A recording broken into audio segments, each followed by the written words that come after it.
तो नमस्कार दोस्तों, आज आपका स्वागत है डिफेंस टुडे में। आज हम बात करेंगे ईरान और भारत के संबंधों के बीच। ये इसलिए महत्वपूर्ण है क्योंकि अभी जो है इजराइल ने कुछ दिनों पहले ईरान पर हमला कर दिया था और उनके कुछ डिफेंस इंस्टॉलेशन को टारगेट भी कर दिया था, जिसके कारण जो है ईरान और इजराइल को काफ़ी नुकसान दोनों को ही झेलना पड़ा था।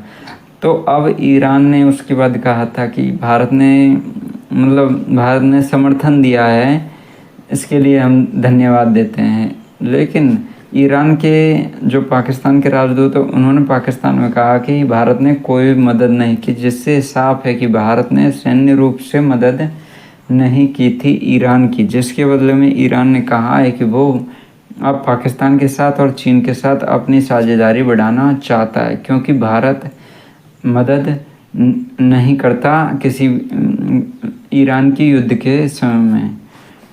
हालांकि ये सही भी है क्योंकि भारत ने उतनी मदद नहीं कर पाया क्योंकि इजराइल की वजह से। इजराइल के साथ युद्ध ना हो कि किसी और के साथ होता तो शायद भारत मदद कर सकता था।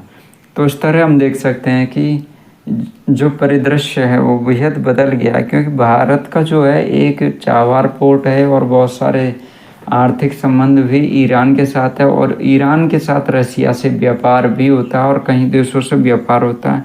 तो इसलिए जो है अब भारत का जो व्यापार है वो भी धीरे धीरे कम पड़ने की संभावना बढ़ गई है। उसका कारण है ईरान की तरफ से भारत के लिए बोले जा रहे शब्द, क्योंकि ईरान ने रसिया से भी यही कहा था कि आप हमें मदद कीजिए। रसिया और चीन ने खूब उनको मदद की थी, और चीन ने तो उनको गुप्त तरीके से हथियार भी भिजवाए थे युद्ध के बीच ही। और जो उनके न्यूक्लियर प्लांट है उनकी सुरक्षा में भी बहुत भूमिका निभाई थी रूस और चीन ने। तो उनके लिए तो उन्होंने एक तरह से अपने दरवाजे खोले हैं, लेकिन जो देशों ने मदद नहीं की थी, जो फ्रेंडली होते हुए भी, उनसे उन्होंने दूरी बना ली है।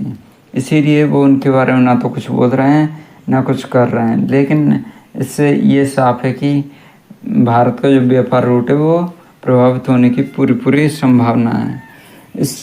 और बहुत हद तक ये है कि इंटेलिजेंस शेयरिंग और सुरक्षा सहयोग उतना नहीं रहेगा जितना पहले था।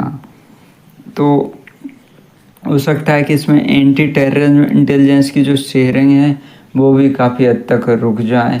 और ईरान में भी बहुत सारे भारतीय रहते हैं, इजराइल में भी रहते हैं, इसीलिए दोनों को ध्यान भारत को रखना पड़ता है।